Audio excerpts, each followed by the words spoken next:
Welcome to Rise, Reclaim, and Renew with Joni Elizabeth, the podcast for women who are ready to step into their strength, rewrite their story, and live a life that feels aligned, confident, and deeply true. Hi, I'm your host, Joni Elizabeth, therapist, coach, writer, speaker, and fierce advocate for women who are rising out of old patterns, reclaiming their worth, and renewing the way they show up in the world. Here we will explore the real life moments that shape us, the healing that transforms us, and the mind-body wellness tools that help us to grow forward with intention and courage. Every episode is created to empower you, to remind you of your resilience, your brilliance, and your ability to create a life that feels grounded, joyful, and authentically yours. So settle in, take a deep breath, grab a cup of coffee or your favorite beverage, and get ready to rise, reclaim, and renew one meaningful conversation at a time. Hello, beautiful soul. Welcome to another episode of Rise, Reclaim, and Renew. Hi, I'm your host, Joni Elizabeth. And today I'm going to be talking about another topic that's coming up for a lot of people, which is I'm going to speak directly to the emotional experience that you may be feeling if you have or feeling numb, stuck, disconnected from yourself, where outwardly you're high functioning. I work with a lot of amazing, high functioning, powerful, amazing people, but inwardly they are feeling lost, disconnected, overwhelmed, and sometimes burnt out. And I'm seeing that more and more. I know I've spoken about this starting probably now, 12, 15 years ago-ish, about emotional overwhelm, mental load, how the brain is not designed. It was not created for all this information overload. We live in a day and an age now. It is amazing. There's great tools out there. We can get instant searches, instant information. There are now the strategies that can kind of mirror you. Those can be great and helpful. And I love supporting people with what is going to make most sense for them. So even in my practice, when people are researching more about themselves, I'm like, let's bring that in and talk about it so that you can get the support, be seen, heard, transformation. That's the word I'm looking for. So there comes a point in time where maybe on paper or even in your presentation around people, you look great or fine or whatever, but you don't recognize who you are anymore because those old patterns don't serve a purpose for you anymore. So we learn, again, things from childhood. We have our belief systems, how we grew up, what we were told about ourselves, all that. And over time, it doesn't work anymore for you the way that it used to. And that can be a scary process, but a really good one. Transformation takes work, not just reading information, but having the quality care, somebody that is trained that can walk alongside you and say, gotcha, we're gonna work on this together. When we can normalize what I call an identity crisis. It usually can happen to, I've even seen people that are, they're turning 18 and it's like, oh, I'm graduating. There's the excitement of that. But then now what? Who am I? Or you become a parent, or your kids grow, or you reach, even 30 and older, but say 40 and older, 50 and older, 60 and older, 70 and older. And we could go on, but it's like, who are you? You are not your title. You're not your job. You're not your business. You're not how you look on the outside. Those are all aspects of ideally what you design and what you create and a part of you. But you have your core authentic self within you. And there's a difference between I'm living out of what other people told me and how I was supposed to, perform or show up, or me recovering people pleaser to breaking free from that. And then it can feel just different. Like, now what? But when you find your core love self, then those other things are just added aspects of you, not your whole identity. So identity collapse is what I call it, or just feeling lost and lonely and stuck. And it can happen again from burnout on your job or your business if you're not creating a good overall balance in life, not just the work-life balance, but really more intentional and nourishing for you. So there can be burnout, divorce. I talk often about narcissistic abuse. That's a whole nother level of things to heal from, but we can trace patterns with that as well, like I did from my childhood. Like, oh, no wonder, yes, that type of person, not to get off topic, but I think this is so important to get that education out there.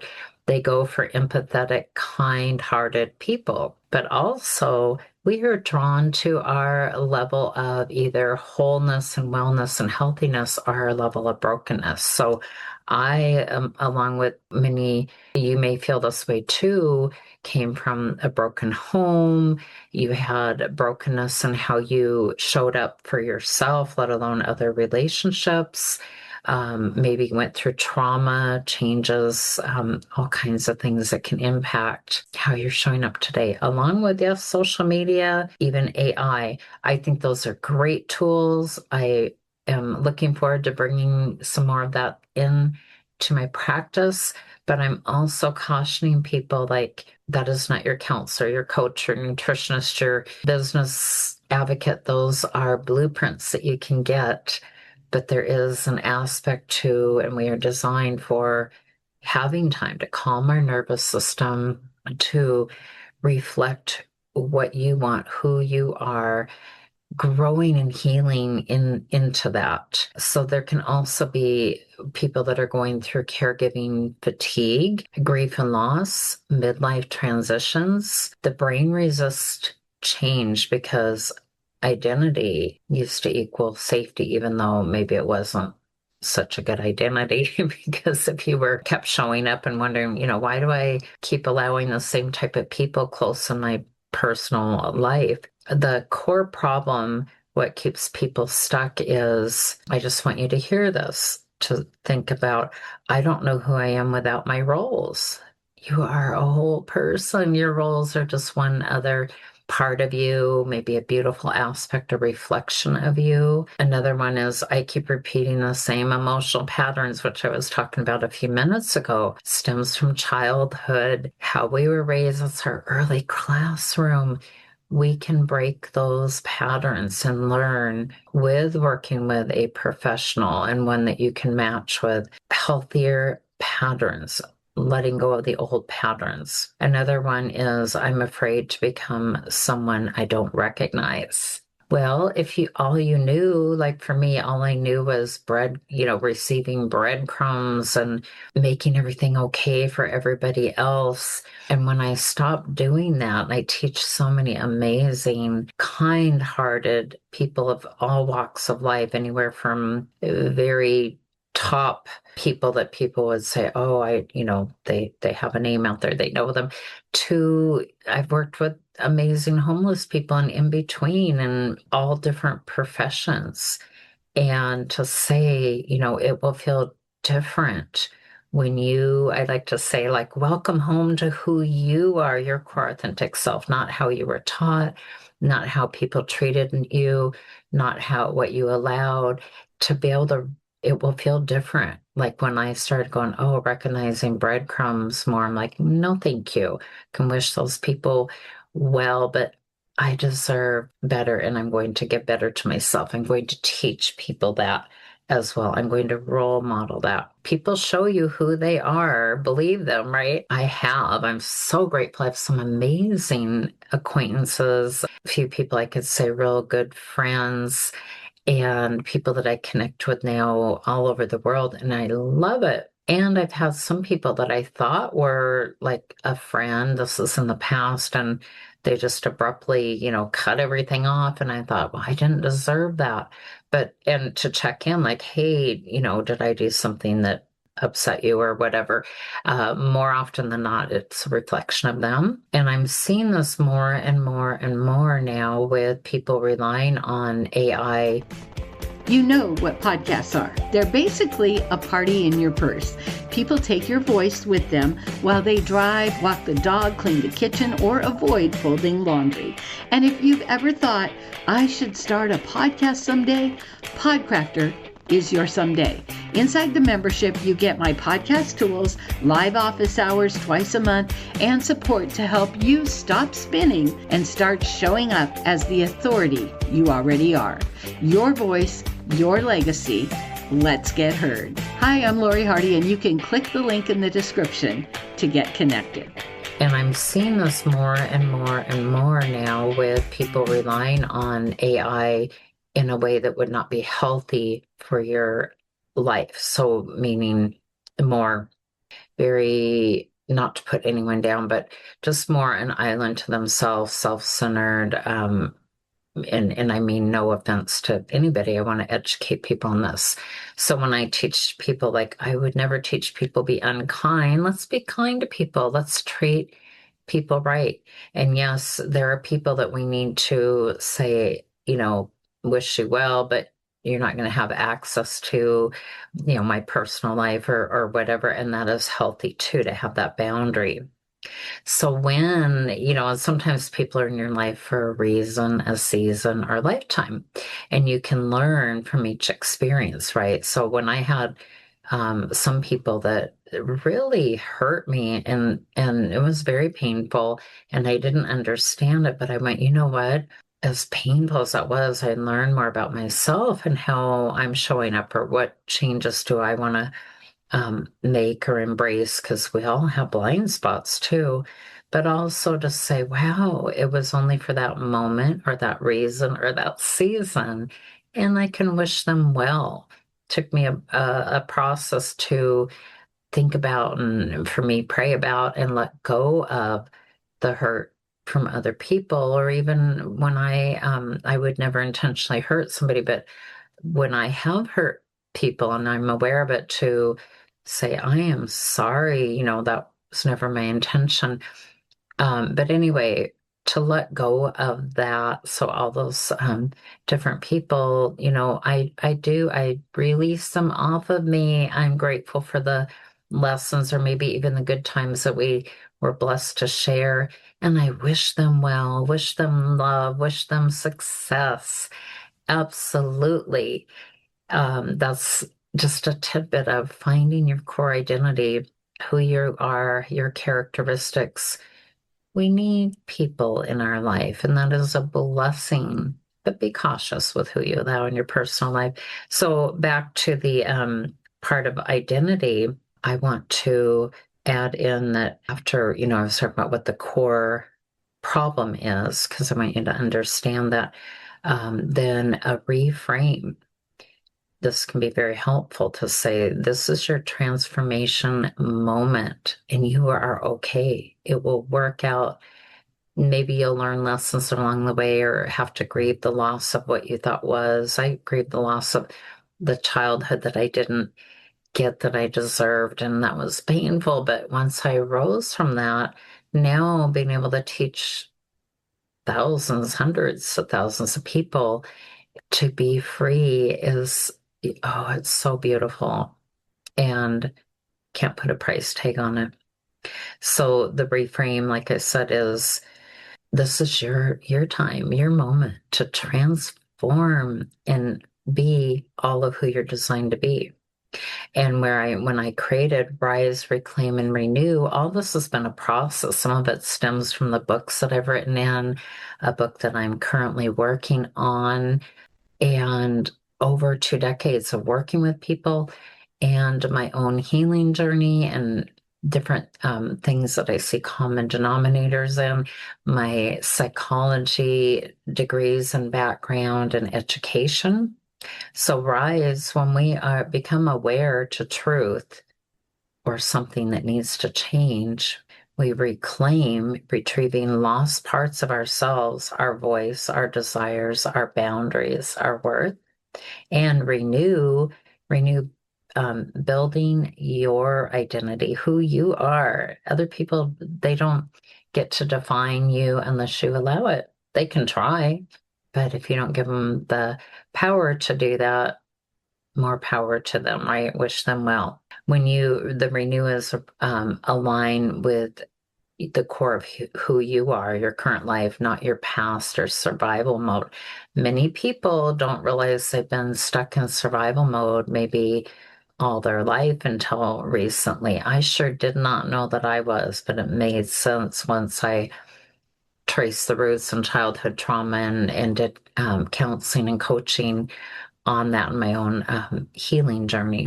So here is some practical integration, what you can start doing today, because I wanted to leave you with some good strategies, because it is about working with me is not just information. Yes, I will give you information, analogies, I custom design things, which is amazing, but it's about transformation and walking through that journey with somebody that you trust that can help you, because we do have hills and valleys and peaks and mountains and blind spots and things that we can get stuck in.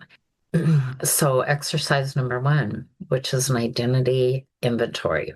I want you to think about, who are you showing up to be currently? What doesn't match with you? What roles no longer fit you?